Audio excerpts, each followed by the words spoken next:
voulez me faire taire? Je veux quoi? Me faire taire. Ma vidéo dérange YouTube parce qu'elle dit enfin la vérité. Ah. C'est ça. Ben oui, c'est ça. Vous avez supprimé ma vidéo parce que moi je le connais toutes vos petites magouilles là. Bon les amis, ma chaîne YouTube a été supprimée. La raison est simple, j'ai défendu les enfants contre le militantisme LGBT dans les écoles et j'étais clair là-dessus, il n'y a pas d'homophobie chez nous ni de discrimination envers qui que ce soit. J'ai simplement voulu défendre les enfants contre le lavage de cerveau qu'ils subissent par des associations de transsexuels qui viennent dans le dos des parents pervertir les enfants à l'école de la République. Tu trouves que je fais trop ma star? Après Greg Toussaint qui a vu sa chaîne YouTube clôturée, c'est au tour de Papacito qui voit sa chaîne YouTube clôturée. Décidément, il y a un grand nettoyage du côté de YouTube en ce moment. 2018, suppression de mon compte Twitter personnel. 2019, suppression du compte Twitter du Grenelle. 2020, suppression de ma chaîne YouTube, Rivarol. On a créé un petit truc, tout ça, etc. Bon, faut dire qu'on y allait sur la chaîne YouTube. Bon. Et puis, c'est vrai que ça faisait des vues. Donc, et ce qui les a rendus fous aussi, c'est qu'il y avait un autre public, des jeunes qui venaient, tout ça, même certains arabo-musulmans. Donc ça les a rendus fous, quoi. Je veux dire que bon, dès lors qu'il n'y avait pas que quelques vieux simplement, et vous savez qu'il y aura des jeunes, ça ils supportaient pas. Je veux dire, donc, en 2020, suppression de la chaîne YouTube.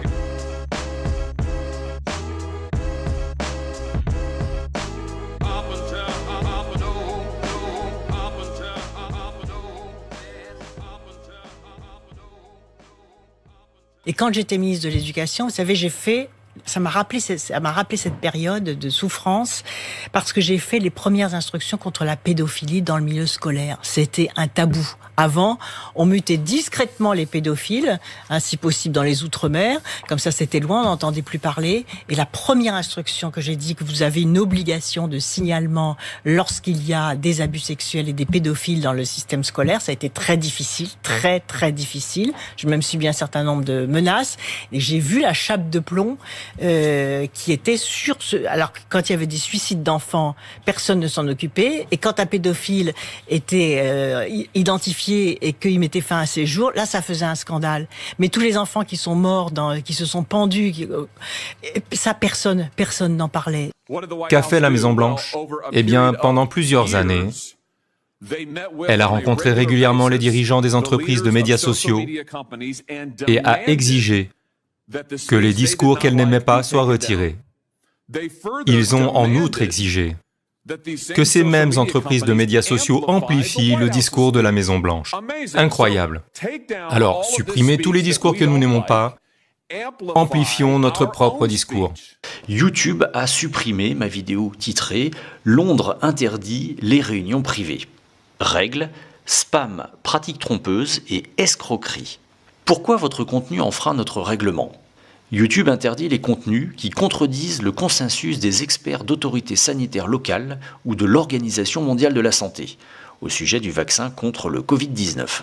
Autrement dit, et c'est une première sur ma chaîne, qui va totalement à l'encontre du droit français à la liberté d'expression, YouTube fait de la censure d'opinion. Et le plus dingue dans tout ça, c'est que dans cette vidéo, dont je vous ai mis une copie dans la description, à aucun moment j'ai donné mon avis sur ce vaccin. J'ai juste dit que probablement ils voulaient tous nous vacciner. C'est tout. Et donc nous avons affaire à une politique d'État. Une politique qui vise en fait à supprimer toutes les voix discordantes, tous les opposants à ce système. D'accord ? Donc il va sans dire que l'opposition est diverse. Elle n'est certainement pas d'extrême gauche. Vous n'entendez jamais parler de dissolution d'organisations d'extrême gauche, ou alors c'est vraiment minoritaire. Moi, j'en ai jamais entendu parler, en tout cas, depuis une vingtaine d'années, je n'ai pas souvenir.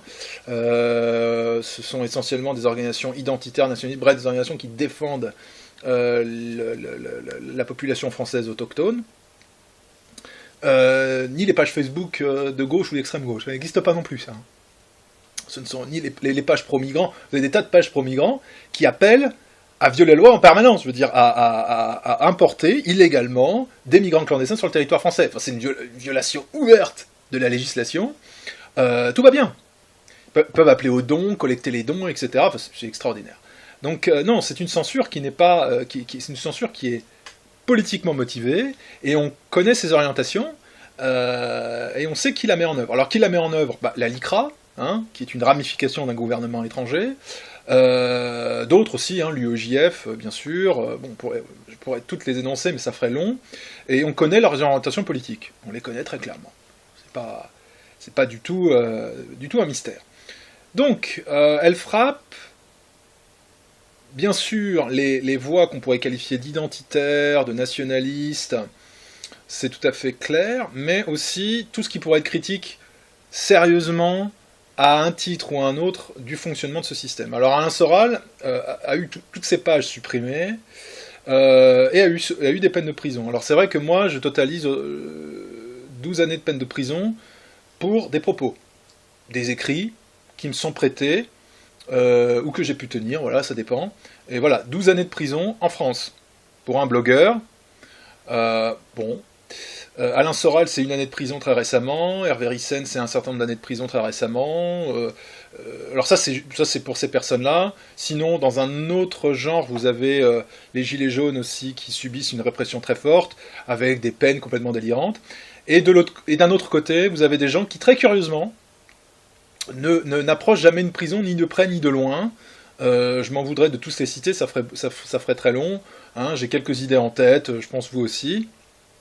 Donc, bon, je ne vais pas prétendre découvrir la Lune, mais les tribunaux sont clairement à l'œuvre pour faire un travail d'épuration politique permanente. Et l'Internet, qui a été un moyen de libération de l'opinion publique, de libération du peuple pour qu'il puisse s'exprimer, aujourd'hui est la cible prioritaire du système, de l'oligarchie et des partis politiques au pouvoir, coalisés. Hein. Vous avez La République En Marche, mais ça concerne aussi ce parti croupion qu'on appelle les Républicains, bien évidemment le Parti Socialiste et l'espèce de bouffon Glucksmann là, avec qui il fonctionne maintenant, etc. On pourrait citer comme ça toute une série de personnes ou d'organisations qui sont coalisées pour la défense de l'intégrité de ce système, donc pour faire vraiment taire toutes les formes d'opposition à un titre ou à un autre.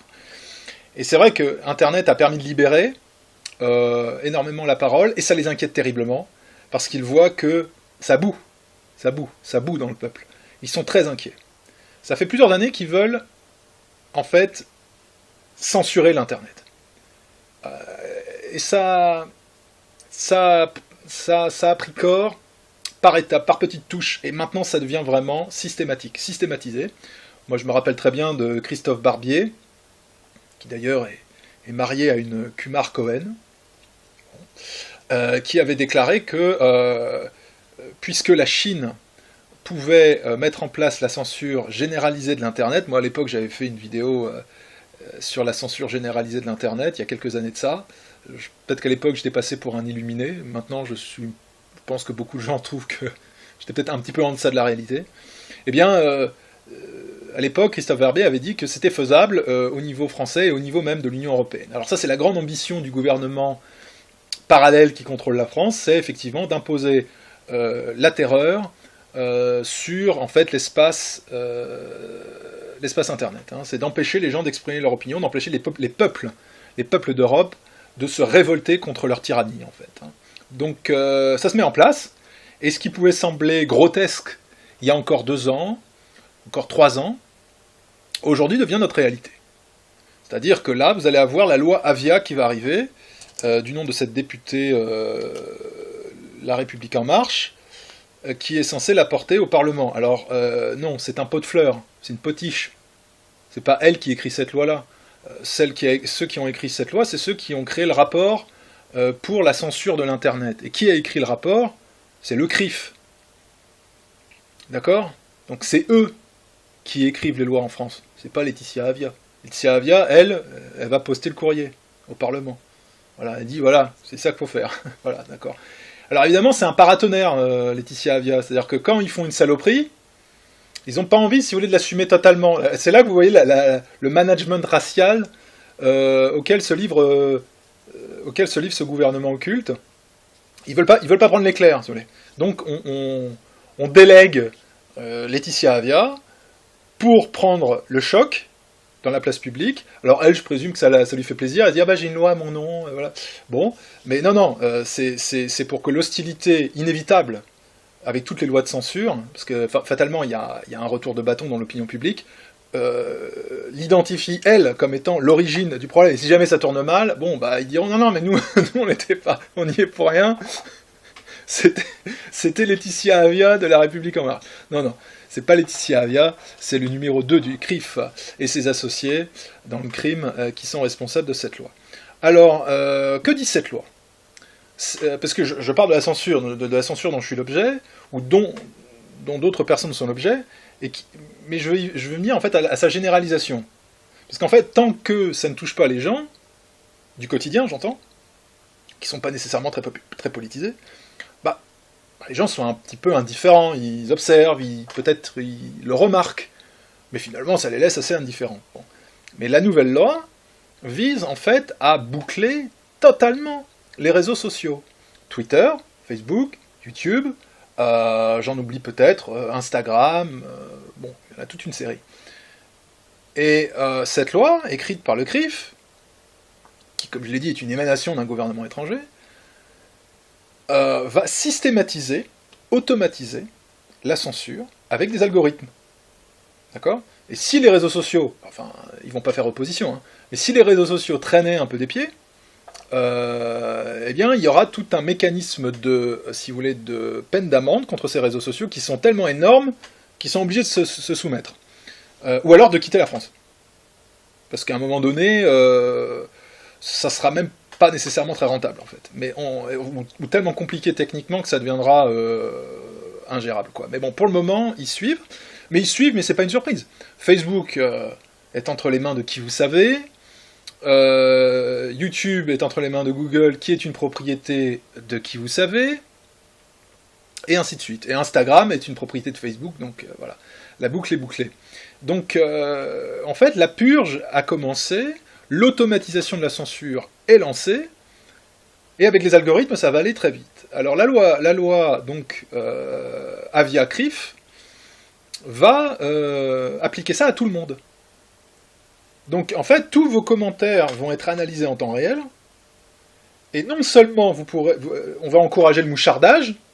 Moi ça me fait marrer parce qu'ils passent leur temps à dire « mais rendez-vous compte, durant l'occupation, les gens balançaient, les gens... » Maintenant, ils vont automatiser le principe, d'accord ? Ils vont automatiser le principe d'aller dénoncer son voisin à la police, hein, via la police politique qu'ils ont créée, une brigade de police politique qui est spécialement créée, qui répond aux ordres de la DILCRA, qui est Pharos, d'accord ? Et Pharos, qui est donc ce sont des policiers qui administrent en ligne directe des forums comme jeuxvideo.com et notamment la section 18-25. Donc sachez que les administrateurs de ce forum sont des policiers. Donc quand je dis que nous basculons dans une forme de soviétisme, ce n'est pas un excès de langage. C'est pas le rôle des policiers de créer des forums de discussion dans un État libre. D'accord ? En France, c'est la règle. C'était à la télévision, hein, c'était il y a quelques jours, il y a peut-être 2 semaines à la télévision. Où on a vu les policiers de cette brigade se livrer à ce travail d'infiltration, de repérage, pour ensuite en fait, censurer et éventuellement réprimer. Alors ça va être étendu à tous les réseaux sociaux. Donc YouTube, Facebook, Twitter, Instagram. Voilà. Il y a d'autres dispositions qui sont prévues dans cette loi. C'est la création d'un site internet gouvernemental où seront listées toutes les personnes qui se seront rendues coupables aux yeux donc de la police politique et du tribunal du régime de discrimination, alors en propos sur des réseaux sociaux, pour que ce soit connu de tous. Alors la discrimination, c'est très large. c'est extrêmement large. C'est-à-dire que ça peut être un propos interprété comme discriminant. Notez bien, tout est dans l'interprétation. Et là, c'est extrêmement violent. Pensez bien, s'il y a eu 12 ans de prison pour avoir dit des choses, le ton est donné. Et maintenant, ça va s'appliquer à tout le monde. Alors, pas nécessairement autant d'années de prison pour commencer, mais ça va durcir très nettement, parce que le petit groupe qui contrôle le gouvernement a peur du peuple. Donc il recourt à des méthodes terroristes, comme je l'ai dit. Et donc, sur ce site, vous pourrez être cité publiquement pour avoir été condamné parce que vous aurez à un moment donné sur YouTube, peut-être sur Facebook, peut-être sur Twitter, vous aurez dire quelque chose sur un genre sexuel, ou sur un emploi, ou, comment dirais-je, quelqu'un qui a un handicap. D'accord. Ça arrive à tout faire des blagues. D'accord. C'est normal, on a le droit de critiquer des gens. On a le droit aussi de certaines personnes. C'est une liberté. La discrimination, contrairement à ce qu'on entend, discriminer, ça veut dire pas un dictionnaire, ça veut dire faire une distinction. On discrimine dans le temps. C'est faire un choix préférentiel. Quand vous mangez, vous allez acheter à manger, vous faites discrimination des aliments. Certains aliments plaisent, certains ne plaisent pas. Quand vous cherchez un partenaire, une compagne, un compagnon, vous discriminez. Il y en a qui n'aiment pas les bruns, d'autres qui n'aiment pas les hommes en surpoids, d'autres qui n'aiment pas les femmes qui sont trop petites, que sais-je. Une discrimination en permanence. Les musulmans, on parle un petit peu des musulmans. Il y a beaucoup de femmes musulmanes qui veulent, d'ailleurs, un homme musulman, un homme de leur confession religieuse. Et c'est très bien comme ça. C'est une discrimination. C'est au sens strict une discrimination. C'est-à-dire que vous opérez un choix sur la base de vos affinités personnelles et vous voulez pouvoir le faire. Or, au sens strict, dire je ne me marierai qu'avec un homme musulman, c'est de la discrimination. D'accord? Il suffit d'attendre un petit peu, vous allez voir que cette folie terroriste de ces lois dites antiracistes va aboutir à ça, vraiment. L'asile complet entre les mains de qui vous savez. Donc, cette législation, si vous voulez, et alors imaginez dans un cadre, parce que vraiment, là je projette dans l'application de cette législation qui va arriver là tout de suite, c'est au Parlement, là. Ça arrive, donc c'est pour très bientôt. Imaginez dans le cadre du travail, vous avez dit un propos sur une collègue, par exemple. D'accord. Et elle veut se venger. Ou vous avez couché avec une collègue. Je raconte n'importe quoi. Vous avez couché avec une collègue. Elle vous en veut à mort parce que vous avez rompu. Qu'est-ce qui vous dit qu'elle va pas après sortir un propos d'un contexte que vous avez pu écrire? Qu'est-ce que vous en savez? Vous en savez rien. Et après, elle va porter plainte de discrimination. Ça, sur une messagerie, sur un groupe Facebook. Allez savoir.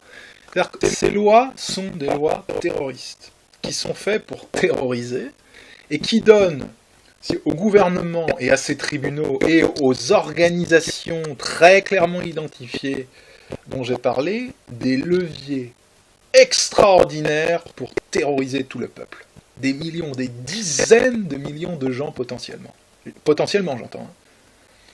Et donc, vous allez peut-être avoir votre nom sur ce site internet.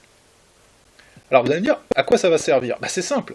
Après, quand vous aurez un emploi quelque part, ces associations vont détruire socialement en allant intimider votre employeur, en disant « Mais si vous employez cette personne, ils informeront votre employeur, il est présent sur cette base de données, monsieur. » Vous employez des gens comme ça? Si vous employez des gens comme ça, on va le dire sur la place publique. Et votre employeur, il va être tétanisé. Il fait pas de la politique, il essaye de faire tourner sa boîte. D'accord?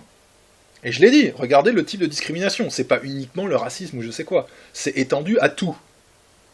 Donc, ces petits groupes constitués pourront semer la terreur dans vos entreprises. Si vous perdez votre boulot, que vous avez un prêt à rembourser pour votre maison, et que vous perdez votre emploi, qu'est-ce que va dire votre épouse, admettons, ou votre époux? Vous comprenez? Ça peut détruire socialement, ça. S'il y a un divorce qui s'ensuit, la garde des enfants, elle va aller vers qui? Vous comprenez? Donc, c'est grave. C'est grave. Et c'est demain. Et c'est demain. Et si vous croyez que ces organisations vont se priver de ce moyen de semer la terreur, vous faites fausse route. Donc, ils veulent criminaliser toute forme d'opposition, et pour vendre ça, ils vont désigner un vindicte populaire, excité par leur presse, parce que la presse est entre les mains de ces gens-là. Hein. Quand moi, je n'existe jamais dans les médias, d'accord ? Il n'y a pratiquement jamais un journaliste qui vient me parler, par exemple. Mais alors donc je ne suis pas censé exister, je suis censé être invisible, si vous voulez. Et curieusement, quand il y a une mesure de cette nature qui est prise contre moi, mais en 3-4 heures, toute la presse publie des articles vindicatifs et haineux à mon encontre. Je veux dire, vous croyez que c'est une convergence hasardeuse des esprits ? Non. C'est écrit comme une partition musicale. D'accord ? Et cette main, celle qui tient le crayon, vient d'une autre région du monde, si vous voyez ce que je veux dire. Et donc, ces gens-là, qui manipulent les médias comme ils le veulent, et qui se prétendent représenter une démocratie libre, ouverte, où la liberté d'expression est acquise, c'est une fumisterie. Donc ces gens-là vont utiliser cette violence contre des gens du quotidien. Ils vont faire ce qu'on appelle faire des exemples. Ils vont faire des exemples, ils vont prendre des gens comme ça, et ils vont les jeter à la vindicte populaire. Mais, comme dans mon cas, ils excitent, si vous voulez, l'opinion publique qui avale ce qu'on lui dit vraiment de manière passive, quoi. Hein. Donc, tous les médias tonnent, Boris Lelay, on me dépeint sous toutes les couleurs, les gens sont énervés, et ensuite ils disent « Ah, mais rassurez-vous, nous avons déjà une future loi qui va régler tous les problèmes. » Et là, si vous voulez, le réflexe psychologique des masses, ah oui, extraordinaire, parce qu'ils n'ont pas compris que c'est pour eux, évidemment, on leur a pas expliqué ça. Donc en fait, ça va se généraliser, et il va falloir vous, qui m'écoutez, il va falloir que vous preniez des dispositions pour contourner de plus en plus cette censure qui va s'appliquer à vous aussi. Parce que vous n'avez pas envie, comme je l'ai dit, d'être à la merci de ces gens-là. Parce qu'il faut se rendre compte de ce que c'est. Moi, j'y suis complètement habitué, ça me fait rien. Mais quand c'est la première fois qu'on reçoit une convocation devant un tribunal, il y a 90% des gens, si vous voulez, nerveusement, ils ont un choc. Ils sont en terrain inconnu. Et les autres organisations qui sont derrière ces mesures, qui sont ensuite dans les tribunaux, qui contrôlent tous les magistrats, hein, c'est les mêmes gens, sont rompus à l'exercice, ils traînent tout le temps des gens en justice. Donc eux, les prétoires, ils connaissent. Les magistrats sont acquis à leur cause. Les médias, vous voyez, qui prennent des notes dans l'Assemblée, ils vont publier tel quel leur propre sermon. Donc vous arrivez là-dedans. C'est les jeux du cirque, vous comprenez ? C'est les jeux du cirque. C'est pour ça, je veux dire, moi j'ai toujours refusé de répondre parce que c'est un théâtre. C'est digne des procès de Moscou, je veux dire. Je refuse d'y aller pour une bonne et simple raison. J'ai pas à être convoqué parce que j'ai des opinions. J'ai pas à m'expliquer d'avoir des opinions. Si j'ai quelque chose à dire, je le dis en public, c'est tout. Je le dis devant tout le monde. J'ai pas à répondre aux convocations d'un juge. Le rôle d'un juge, c'est de traquer des violeurs ou des assassins. C'est pas de s'occuper de ce que je dis. Bon, donc, que ça leur plaise, que ça leur plaise pas, je réponds pas à leur convocation. Je répondrai jamais à leur convocation. Ils peuvent se le tenir pour dit. Mais j'ai quand même beaucoup d'admiration pour ceux qui se prêtent à ce jeu-là, même si je pense que c'est contre-productif, parce que c'est faire croire qu'il y a un procès. C'est pour ça aussi qu'ils me sanctionnent aussi durement. Ils me sanctionnent durement parce que, comme moi je ne me rends pas à mes convocations, alors là pour le coup là c'est physique, puisque bon, géographiquement il y a une impossibilité, mais même quand j'étais convoqué à l'époque, j'y allais pas. Pourquoi ? Quand j'étais chez moi en Bretagne, pour la raison que j'ai dite, mais ça les humilie premièrement, mais deuxièmement, c'est que vous ne permettez pas de créditer le théâtre d'une justice équitable. Si vous y allez, vous reconnaissez l'autorité en place, et vous acceptez le fonctionnement de ce système. Donc ça veut dire que vous acceptez le verdict, éventuellement, du système. Si vous acceptez de défendre votre cause devant des magistrats comme ça veut dire que vous reconnaissez leur autorité. On est bien d'accord. Or, le faire, c'est vous tirer une balle dans le pied. Parce que quand ils vous condamnent, vous avez cautionné, vous avez donné un vernis de légitimité à cette énorme farce cosmopolite que sont ces tribunaux terroristes, entre les mains de qui on sait. Donc, moi, je ne le fais pas, mais ceux qui y vont quand même, parce que, finalement, ils veulent en faire une tribune, je les admire, parce que vous êtes, comme je l'ai dit, dans l'arène. Mais pas à armes égales, on n'est jamais à armes égales, parce que d'abord, on a la censure, je l'ai dit. Je pourrais parler un peu du financement par la suite. ou des systèmes publicitaires. Mais on n'est jamais armes égales, devant ces tribunaux, ou en raison des juges, des associations terroristes qui sont payées pour vous persécuter. Enfin, vous payez, et les contribuables français payent, des organisations de cette nature, qui répondent à un gouvernement étranger pour persécuter des Français. Les gens ne le savent pas, n'en ont pas conscience. Donc c'est extraordinaire, ils vivent de ça en plus, quoi. Ils vivent de la persécution de leurs ennemis, qui sont par ailleurs des patriotes. C'est quand même ça la réalité. Mais en dehors de ça aussi, c'est vrai.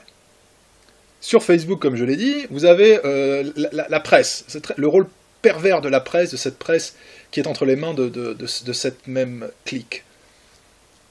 Et qui est contrôlée d'une main de fer. Vous l'avez vu, j'ai donné mon cas, voilà, ils réagissent à la minute.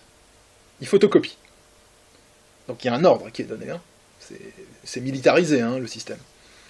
Donc, ces gens-là, non seulement reçoivent l'argent du contribuable, vous n'avez pas donné votre avis, c'est le gouvernement, contrôlé par ces gens-là, qui puise dans les coffres de l'argent des contribuables pour déverser des millions, des dizaines de millions, des centaines de millions, des milliards, j'exagère pas, c'est vrai, aide directe et indirecte à la presse, c'est colossal, sur ces journaux, sur ces radios, sur ces journalistes, qui s'étonnent après de se faire cracher à la gueule quand ils vont dans les rassemblements populaires. Et pour cause, ils méritent de se faire cracher à la gueule. Puisque ce sont des nervis du système, les journalistes. Ce sont des ordures. Et eux, malgré tout cet argent, ça suffit pas. Ils perdent des lecteurs. Ils sont discrédités. Ils sont sur les réseaux sociaux. Ils ont des pages, etc. Ils font des promotions, des campagnes promotionnelles pour promouvoir leur contenu sur Facebook. Et ils ont aussi des régies publicitaires, c'est-à-dire qu'ils peuvent aussi toucher de l'argent sur Facebook parce qu'il y a un système de régie publicitaire. Bon, nous, on peut pas faire ça. Nous, on est immédiatement démonétisés sur YouTube, Facebook, etc. Je veux dire, quand je dis nous, c'est toute forme d'opposant. On est banni de Facebook, c'est mon cas, ou de Twitter, ou de YouTube. On ne peut pas monétiser, donc on ne peut pas financer ces activités. C'est clair aussi. Et ça suffit pas. C'est-à-dire, par exemple, vous avez tout ce système de fact-checking. Ça c'est extraordinaire. Donc vous avez les décodeurs, le décodex, tous ces trucs. Bon. C'est-à-dire que en plus de tout ça, l'utilisateur de Facebook, il trouve un contenu, admettons, un contenu non conformiste. Il veut aller dessus, paf, l'algorithme se met en place, téléguidé, et algorithme mis en place à la demande du gouvernement et des organisations qui vous traînent ensuite en justice, parce que c'est ça, c'est la DILCRA qui est aux mains de la LICRA, qui répond à un gouvernement étranger, très bien identifié. Bon, c'est eux qui disent ce qui se passe en France. C'est eux qui le disent. L'algorithme se met en place et on vous renvoie vers Le Monde, Libération, qui appartient à Drahi et compagnie, à l'oligarque Drahi, milliardaire. Voilà. Je veux dire, vous ne boxez pas selon les mêmes règles. Alors, il y a deux options. Soit vous vous soumettez et vous rampez, vous perdez votre honneur, et moi j'ai une conception très claire à cet égard, on n'est pas éternel. Un jour, je mourrai, comme tout le monde. Bon. Moi, quand je mourrai, je veux pouvoir me dire, bon, j'ai fait tout ce que j'ai pu. J'ai fait tout ce que j'ai pu. Avec tous les moyens du bord, voilà. Bon. Mais si c'est pour ramper devant des gens pareils, aussi méprisables, parce qu'ils sont méprisables en plus, vous comprenez, c'est même pas un ennemi respectable, c'est un ennemi... ils sont lâches, ils recourent à des méthodes, si vous voulez, des méthodes d'ordure. Il n'y a même pas de grandeur, si vous voulez, dans leurs méthodes, vous voyez. On peut respecter un ennemi qui est respectable, mais ces gens-là sont des saloperies, quoi. Donc... on ne boxe pas à armes égales, enfin on ne se bat pas à armes égales, et évidemment, en dépit de tout ça, on est quand même un problème pour eux. C'est quand même, voilà, et je pense que beaucoup de gens ne mesurent pas à quel point les efforts qu'on déploie sont, si je dis héroïques, c'est peut-être un petit peu exagéré quand même, mais sont quand même des efforts considérables. Parce que nous affrontons un système extrêmement bien huilé et qui a des moyens illimités à sa disposition. Des moyens techniques et des moyens financiers illimités. Et en dépit de tout ça, juste par la parole, juste parce que ce que nous disons est en phase avec la réalité, parce que ce que nous décrivons est la réalité, n'est-ce pas? En fait, parce qu'on défend, je veux le croire, la vérité, on est d'une force considérable. Vous comprenez? C'est ça qui fait la force, en réalité, de toute structure politique, c'est la véracité d'une idée. Si une idée est vraie, elle peut bouleverser n'importe quel système solidement établi. L'argent ne peut pas contenir la vérité. C'est ce qu'a dit le Christ, d'ailleurs. La vérité vous rendra libre, n'est-ce pas? La vérité rend libre. C'est vrai. Et d'ailleurs, j'observe que ceux qui ont persécuté et mis à mort le Christ sont les mêmes. Comme quoi, il y a des permanences à travers les millénaires. C'est quand même fascinant, je veux dire. C'est quand même fascinant. Hein. Ce sont vraiment les mêmes gens, quoi. Même comportement, même... Il y a vraiment... excusez-moi, c'est vrai. Ne serait-ce que pour ça, lisez les évangiles, quoi. Lisez les évangiles, vraiment. Vous en apprendrez beaucoup sur ces gens-là. Donc, pour en revenir... Donc la vérité permet de contrebalancer formidablement le mensonge et la lâcheté de cette engeance, qui essaye de nous soumettre, qui essaye de nous faire taire. Bon. Alors maintenant, quelles sont les alternatives? Parlons concrètement. Alternative, alors il faut toujours rester sur Facebook, hein. Je veux dire, il n'y a pas de raison de déserter. Il faut simplement être un peu malin, il faut voir quel mot passe, quel mot ne passe pas. Donc il faut rester présent sur ce réseau social, pour ceux qui le peuvent, j'entends. Mais il faut de plus en plus compenser par des alternatives. Alors en termes de réseau social, vous avez le réseau social russe VK, qui a, je sais, des défauts. Il n'est pas parfait ce réseau social, mais il existe. Il y a des gens qui disent non, mais quand même, c'est...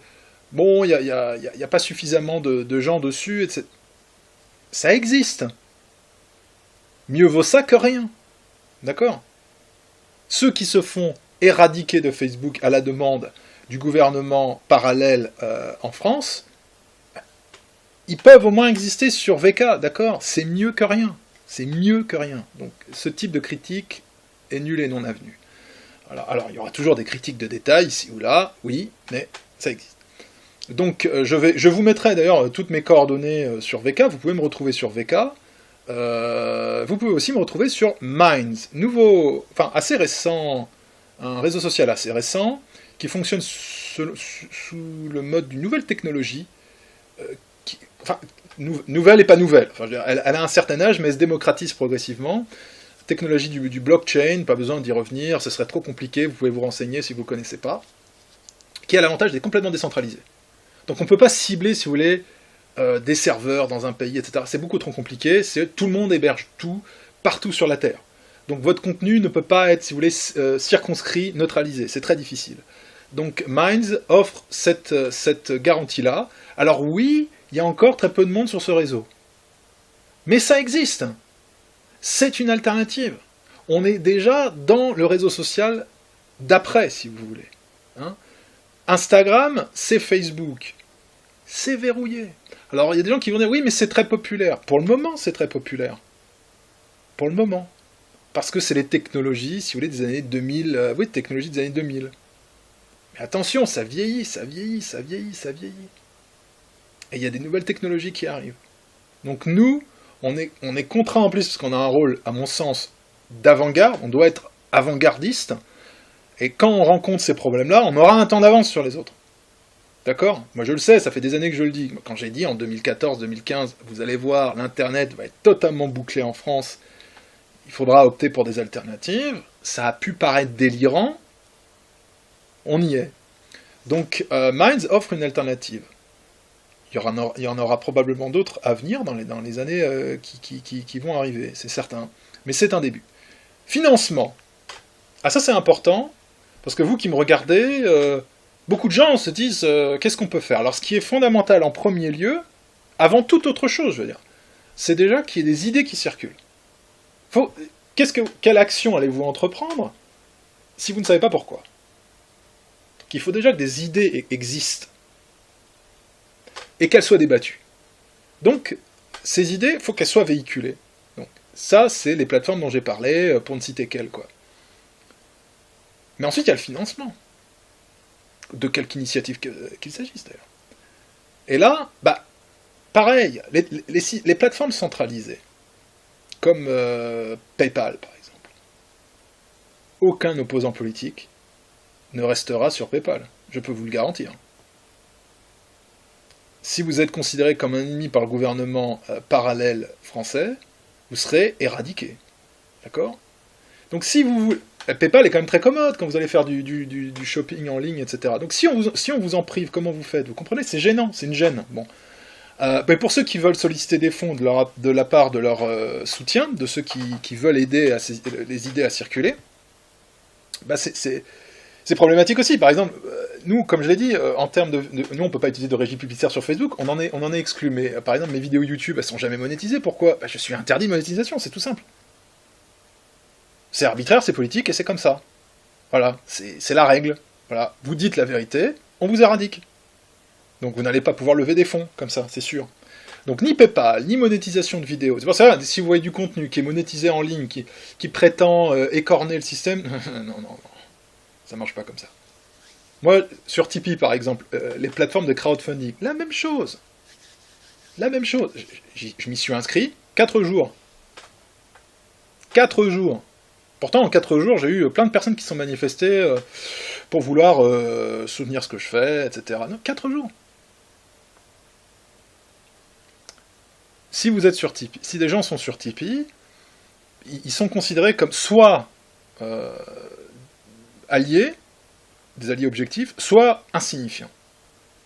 Soit insignifiants. Si vous êtes toléré sur une plateforme comme Tipeee, vous êtes soit insignifiant, soit vous êtes dans la poche du gouvernement, un des deux, quoi. Voilà. Ça appartient à Laurent Ruquier, hein, Tipeee, en partie, hein, il est actionnaire là-dedans, donc...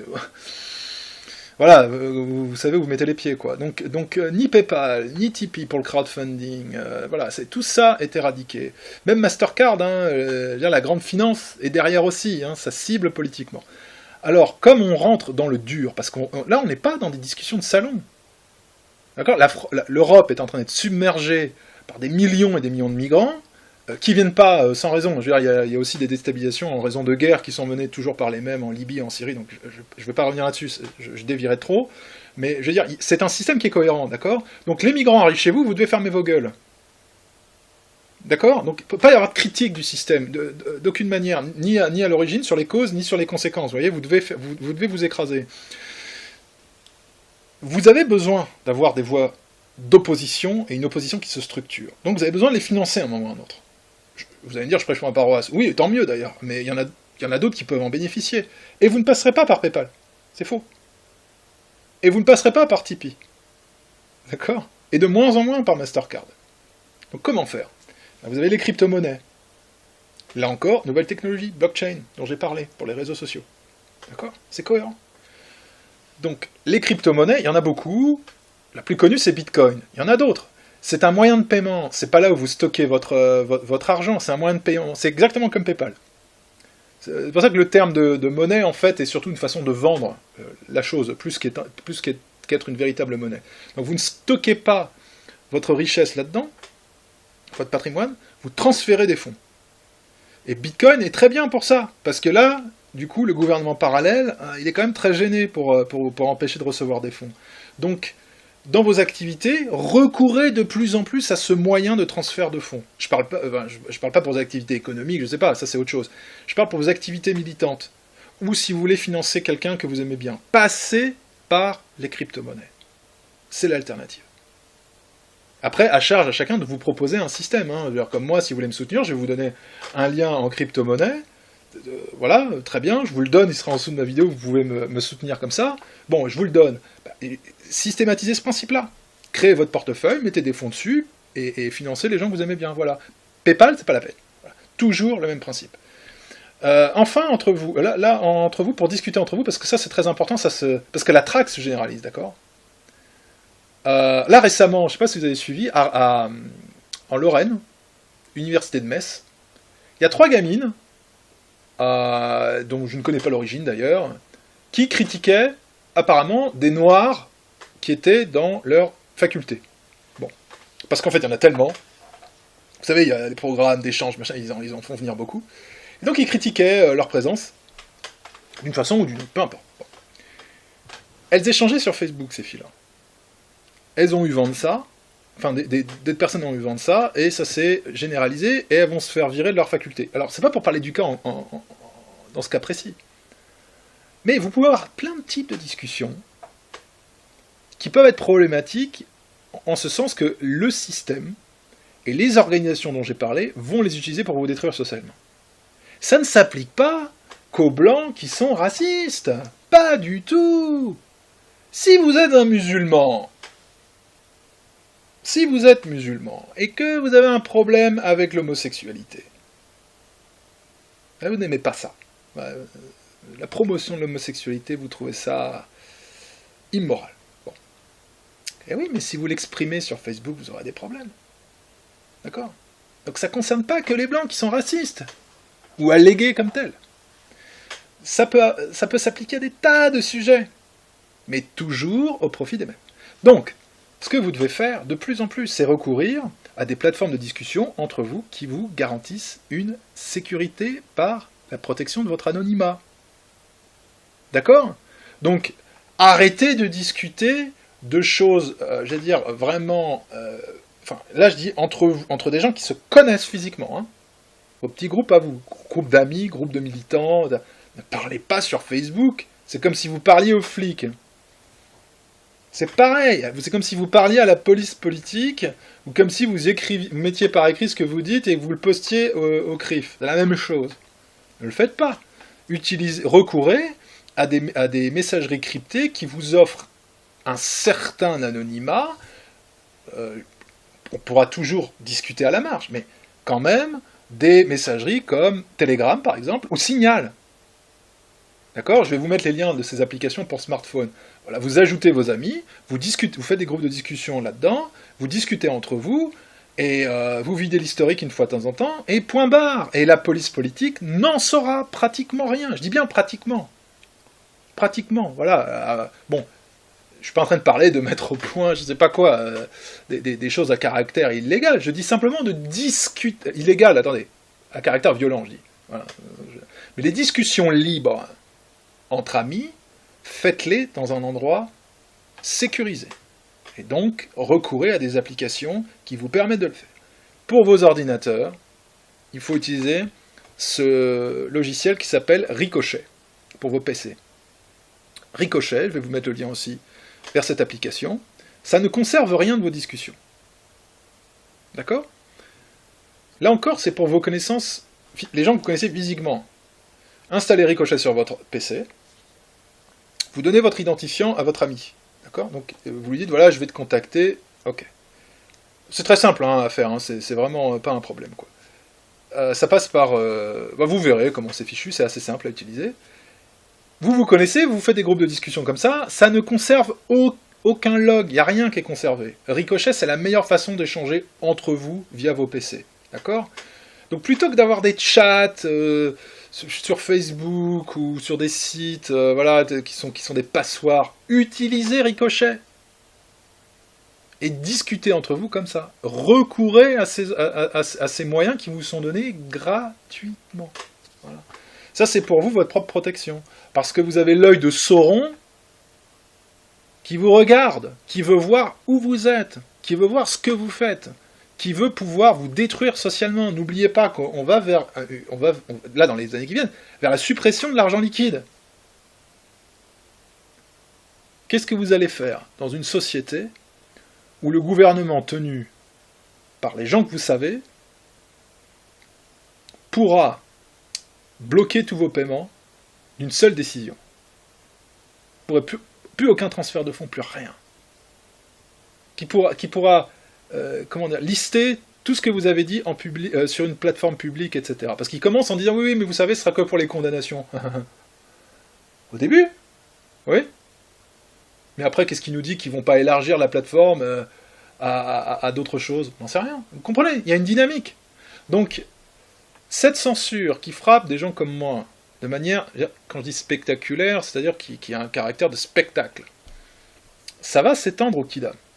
Donc, il faut que vous adoptiez des mesures, des contre-mesures pour vous défendre, pour vous protéger de ce gouvernement ennemi. Car le gouvernement n'est pas votre ami, c'est votre ennemi.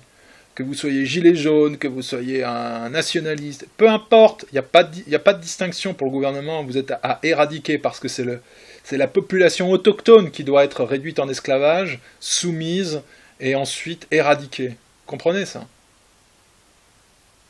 Si ces gens parviennent à leur objectif final, mais la France, si vous voulez, vous ne la reconnaîtrez pas.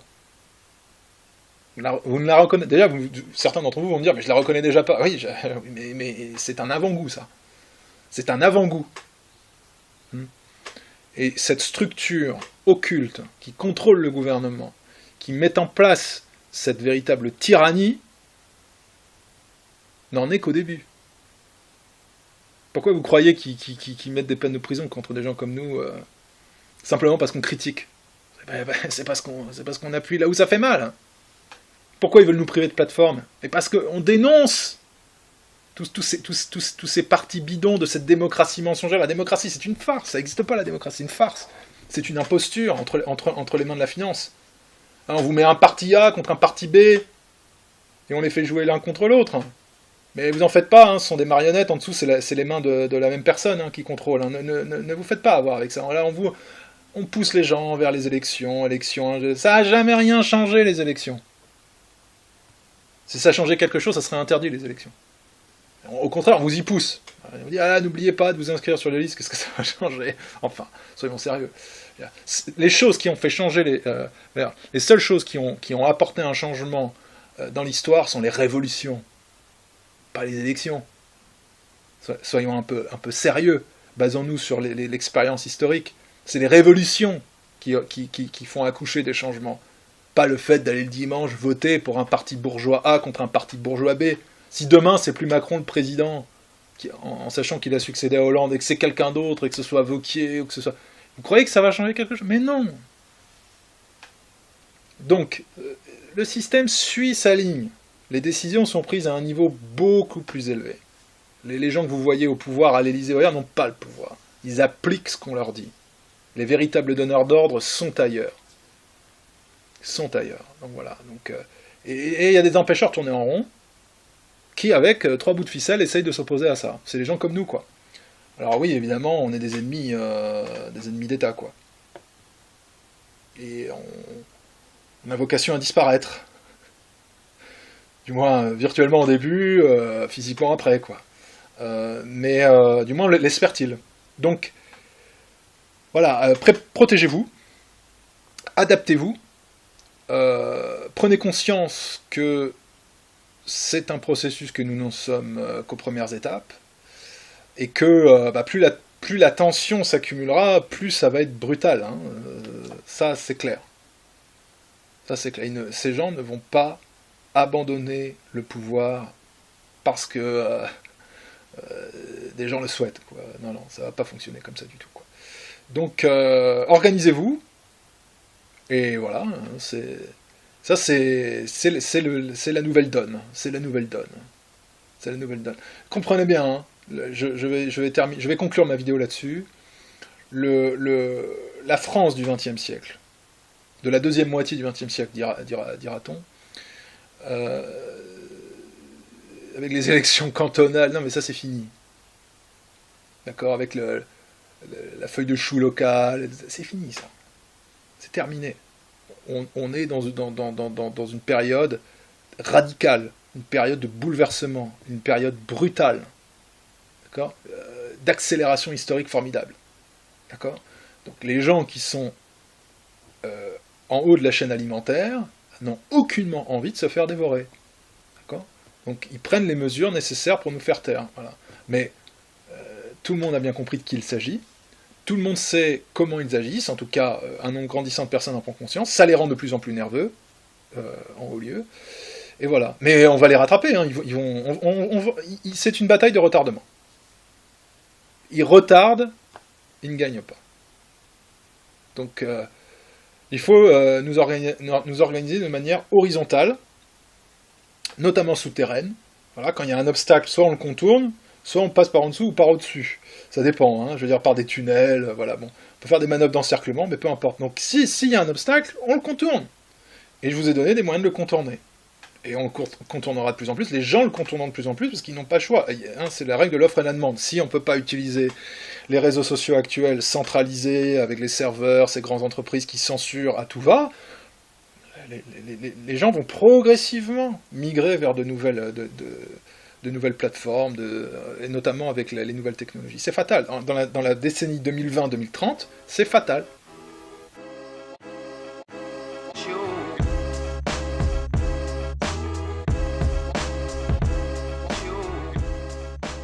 Moi c'est Ophélia, enchanté.